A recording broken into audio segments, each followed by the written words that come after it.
হে everyone, তোমরা সবাই কেমন আছো? আশা করছি সবাই ভালো আছো, আমিও ভালো আছি। তো দেখো সকাল সকাল স্টেশনে কোথায় যাচ্ছি।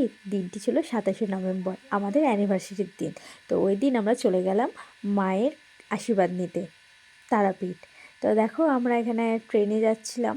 তো ট্রেনে এই অপেক্ষায় কখন পৌঁছবো করতে করতে তারপর তো পৌঁছিয়েই গেলাম। আমার ছেলে ঘুমোয়নি, ও জেগেছিল।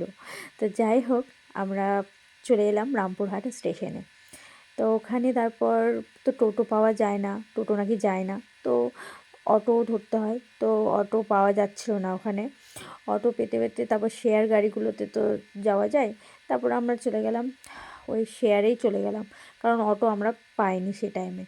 দিয়ে চলে গেলাম মায়ের কাছে, মায়ের উদ্দেশ্যে তারাপীঠ রওনা দিয়ে দিলাম। তো দেখো রাস্তাতে দিয়ে পৌঁছেও গেলাম। আর ওখানে আমাদের হোটেলের কাছেই এই আন্টিটা দারুণ চা বানায়, ওখানে গরম গরম চা খেলাম। দিয়ে চাটা খেয়ে হোটেলে উঠে গেলাম। আর হোটেলটি ছিল সন্দীপ লজ। এই যে হোটেলটি, আমাদের গল্প সল্প হচ্ছে নাকি? গল্পটা তো আসুক সেটা। হ্যাঁ, ঘরটার তালা দিয়ে আসো।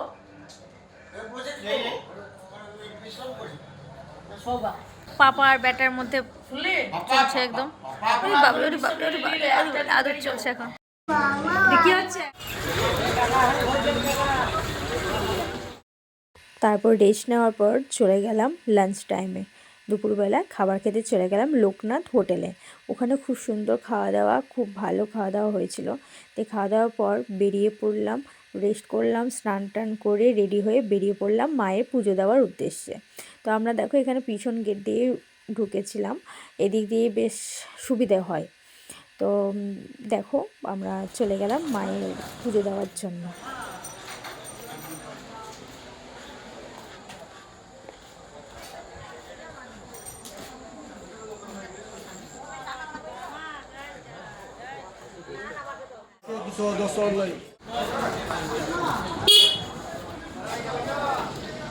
ছেলেকে তো জোর করে ঘুম তুলে নিয়ে গেছিলাম, দিয়ে কারোর কোলে যায় না, কিছুতেই নামে না। জয় মা দিয়ে তারা দেখো বলে দাও। লাইনে দাঁড়িয়েছিলাম, পুজো জয় মা হয়ে তারা গেল।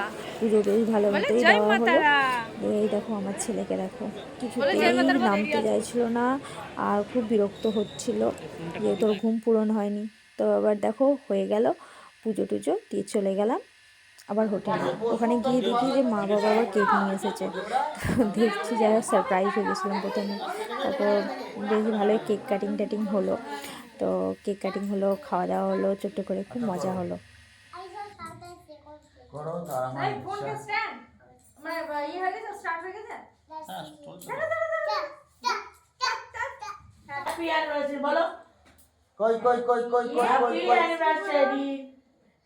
কেক কাটিংয়ের পর ছোট্ট করে একটা পার্টি হলো। মানে চপ মুড়ি, তারপর পিৎজা, অনেক কিছু নিয়ে আসা হয়েছিল। আর খুব সুন্দর, খুব আনন্দে কাটলো দিনটা। পাপা, এই দেখ, এই দেখ, এই দেখ, আরেকটু দেখা, আরেকটু দেখা, এই দেখ, এই দেখ, উপরে উপরে, মাম্মা মাম্মা, এই তাকাতে বলো, তাকাতে বলো, তাকাতে বলো, তাকাতে বলো। ওই দেখো, এই যে আমার সোনটা, আমার সোনটা কই, আমার দুধটা কই, আমার দুধটা কই। পুজো তো ভালোভাবে দেওয়া হলো। তারপর আবার আমাদের অ্যানিভার্সারি সেলিব্রেশন হলো। মা বাবা মানে কেক এনেছিল, দিয়ে একসাথে মানে কেক কাটিং হলো। আর বা এখানে আমাদের একটা আত্মীয় আছে, আত্মীয় মানে নিজেদের মধ্যে শ্বশুরবাড়ি, যেহেতু আমাদের রামপুরহাটটা আমার আসল শ্বশুরবাড়ি বললেই চলে। তো এখানে আমার সম্পর্ক হচ্ছে ভাসুর আর যা থাকে, তো এই তারাপীঠেই। তো আমরা সবাই একসাথে বেশ মোমেন্টভাবে বেশ এনজয় করলাম। খুব ছোট্ট করে পার্টি হলো একটা, ভালোই লাগলো সত্যি বলতে। কেক কাটিং হলো, সবাই একসাথে গল্প স্বল্প, হ্যাঁ একটু খাওয়া দাওয়া, হ্যাঁ বেশ ভালোই গেল আজকের দিনটা।